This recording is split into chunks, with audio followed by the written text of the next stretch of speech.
I'm going to share my screen.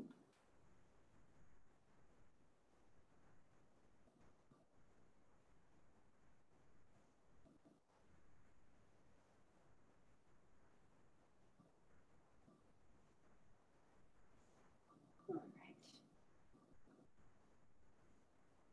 So, in our last class, today we're going to begin talking about variables.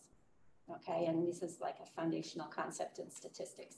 But I want to begin by talking about what statistics is and how we can think about it. So in our last class, I showed you this video that, as you know, I think it's an important video.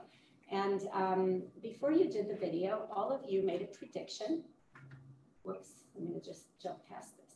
You all predicted beautifully, some of you, what you thought the distribution of wealth was in this country, what you thought the actual distribution of wealth was, right? And you had the wealthiest people up here and the poorest people down here, and you thought this was probably what it was like in the United States, right? And we found out that, you know, we were sort of right. We had the shape of the distribution correct, but we were sort of wrong because we didn't have the extent of the inequality correct. Nobody did. It would have been hard to draw. We might have had to, you know, like start drawing on the floor and walls in order to make it proportional and accurate. And so think about raw data as being those numbers that pertain to each individual. So imagine that we have all of these numbers, people's wealth, all these different 5 million, 25 million, 89 cents, $75,000, $75. Someone in the red there. We have all these different incomes of people in the United States. And of course, you take this little cluster that I put on here and you multiply it times a jillion, right? Not a jillion. How many people? 4 billion people or something in the United States. Okay. So in this case, this is a mess. Like if we put all these numbers up here, they don't make any sense. There's just too many numbers. And so statistics is a way of organizing those numbers. So first off, I skipped through a slide here, this one. From your textbook, statistics is defined as a method of pursuing truth. Okay, so what do we mean by that? Well, I think our example right here is what we mean by that. When each of you predicted what you thought the wealth was, you didn't know. You were just guessing based on your own individual lens of experience. Okay, but now we use statistics. We organize all these numbers, and then we can find out the reality. Okay, and I use that word truth a little bit loosely because we usually don't think of statistics as identifying truth. We just have support for a hypothesis or no support. But when we're doing descriptive statistics, as we are in our first chapter and our second chapter, then we can say that organizing the data offers us truth, reality. So back to this then. Here we go. This is like your graph that you drew. Okay, and it turned out not to be realistic. And of course, the little joke here says outlier, but this proves not to be realistic. Good morning, Lana. Glad you're here. Good morning. So statistics as a method of pursuing truth. We can think we know something like we did when we presented our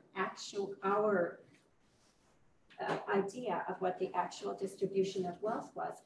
But until we organized those numbers using statistics, the numbers didn't make any sense to us. So that's what we mean by statistics in a kind of a light way.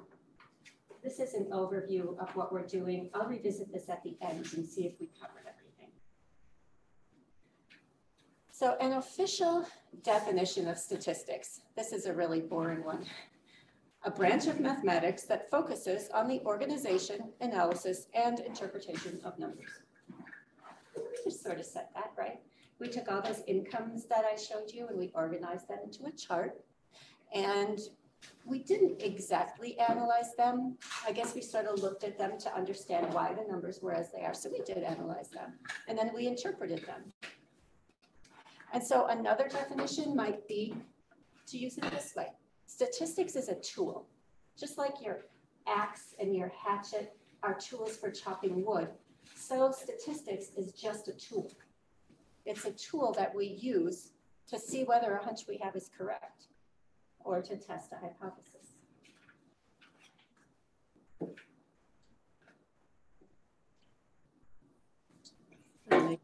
Thumbnails. Good morning. I hear Sean is here.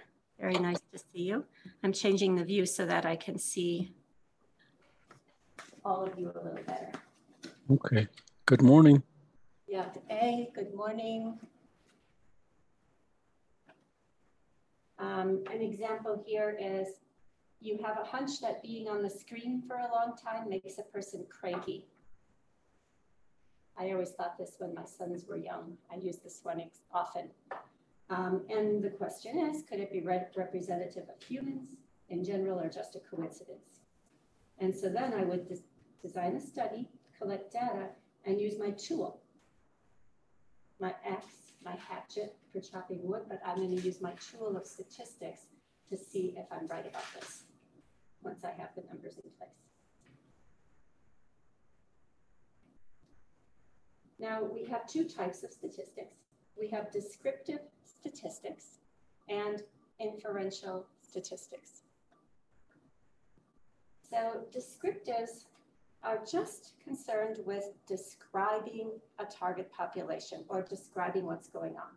Just like we did for the wealth in the country in that little video last time, so are we, we just described it. We just showed it in a graph to show what's going on. We organized it. You organized it when you made your charts. You draw a little histogram of what you predicted to be the income distribution or the wealth distribution in the country. And so did, in a beautiful way, the creator of that video we watched, organized the information and presented it to us meaningfully. If you're doing descriptive statistics, how can you tell if it's descriptive? You're going to see either a chart or a table or a graph that allows you to visualize what the numbers, what story the numbers are telling us, because numbers tell stories. It's describing data that's already known. So when the creator of that video made that video, he had all of the data about the income for everyone, or excuse me, the wealth for everyone in this country. So he wasn't guessing, he had the data. And what kind of tools are they? Well, measures of central tendency, which we cover in chapter 2, and the spread of data, range, standard deviation, also covered in chapter 2. And then we also have our tools that we can use to create like a graph, which is what we're going to be working on today. We're going to be working on charting data and creating graphs. So chapter 1 and chapter 2 are focused on descriptive statistics. We're just organizing data that we have incomplete. When we get to chapter 3, we're going to start to get some additional little, let's say tools, let's say a wedge and I don't know what, a little saw or something, a clipper, that we're going to use to start to be able to draw inferences and use inferential statistics. And then the remainder of the class will be using inferential statistics. So what are they? So inferential statistics allow us to take not the whole country, not the wealth of everyone in the country, too many people. We can't get that information, but we can draw from a sample. We can take a representative number of those people that we've decided in advance. And then if we use our tools right, our statistics right, we can do what's called generalize. And let me get my pen out here and underline that word, because that word generalize just means that we draw conclusions about the population based on a small number of individuals within that population. So here's our word generalize. This will be an important word for you to know, sample. We'll be going over it. and population later in the term. And population just means all, every single member of a group. So if we wanted to know something about Diné College and we wanted to get the population, we'd have to survey every single student at Diné College, which might be very hard. A sample is just a selection, a carefully selected group of individuals from within the group. Some, I'll just write some because we'll cover these concepts more later. What we're going to do with our inferential statistics is compare, test, and predict future outcomes. So we'll be comparing maybe our one sample to another sample. Or maybe we'll be comparing, let's say your knowledge of statistics at the end of this course with your knowledge of statistics at the start of this course. Maybe we'll predict how other students might do based on how you did. The final result, we're not likely to see charts, tables, and graphs. Instead, we're going to see probability scores. What are the odds that this could happen to a random person in the population? Probability will always represent with a little p. So we're going to state p equals probability, and it refers to the odds.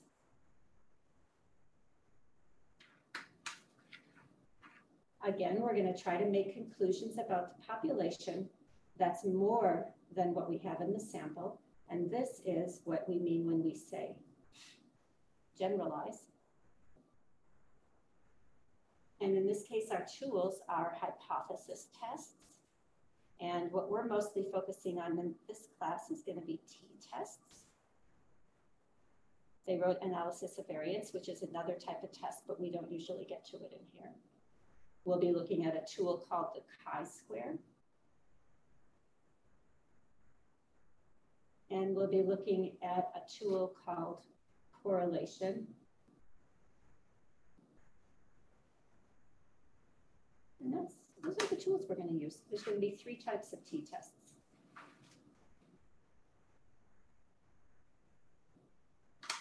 We're going to take a long time to set the stage, though, and make sure that you know exactly how hypothesis tests are conducted and what we should do with them. I'm not covering this much more in depth just at this time. So are there any questions about the differences between descriptive and inferential statistics? I guess my video's off. Sorry about that, guys.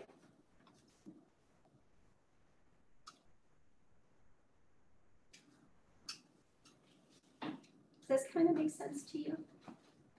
So when you read the paper, like let's say you read the, I don't know, the Arizona Republic or the Navajo Nation News, and they do a little survey.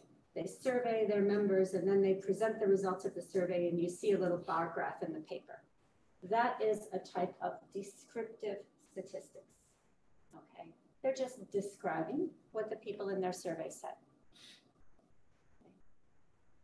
If you see something that draws a conclusion and it says group A is significantly, this word significantly is important, greater than B, and then at the end they have this P, which stands, you remember, for probability, and they say the probability of having that happen is less than 5%. That is inferential statistics. And that's what you'll see in academic papers.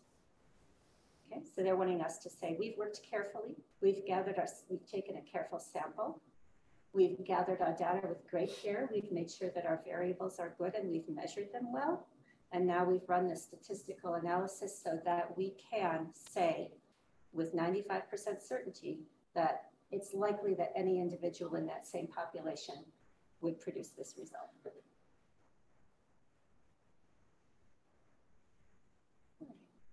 I'll leave this here just one more moment in case anyone has questions, and then we'll move into our content on variables.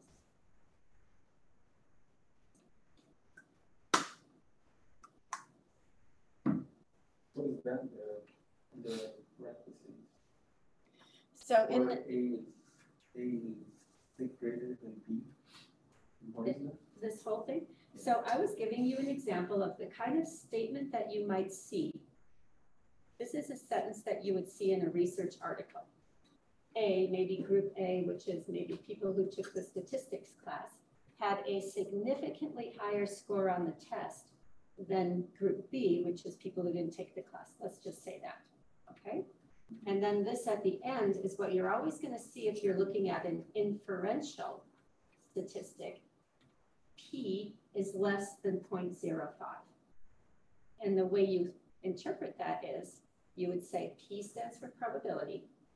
The probability of this having occurred just by chance, it doesn't mean anything, is less than 5%. And it would be written like this. This is the code that they would use. So what it means is the probability of that happening just by chance, less than 5%. Sort of like, what's the probability, you know, of rolling, say, rolling 2 dice and getting 12 3 times in a row? I mean, pretty slim, right? We could calculate the probability, but we know that it would be pretty low. So we would say the probability is less than 1% or whatever it is of rolling 3 12s in a row. Okay.